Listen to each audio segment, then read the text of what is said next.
هذا فيلم ويتنج فور بيروت، فيلم 35 ملم. لنا فترة بنصوره حوالي سنتين تقريبا. أنا دايركتور اوف فوتوغرافي. مبدئيا عم نعمل different stories بالفيلم.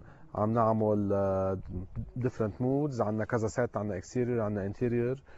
او مطلوب منا نعمل نوع من دوميننس بالصوره بكل موضوع عم نعمله، which means عندي صوره كتير وورم، وعندي صوره كتير كولد بالفيلم، وعندي صوره كونتراستد اكثر، صوره كونتراستد اقل.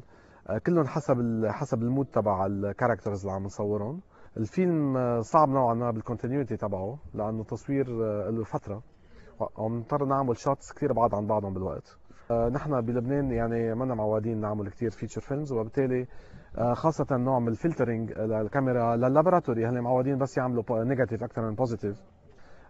لأنه نحن عم نجرب نوفر ونعمل صورتنا مباشرة على البلاتو، أي الفلتر والكولرز والكونتراست عم جرب أكثر ما في خلصوا على البلاتو.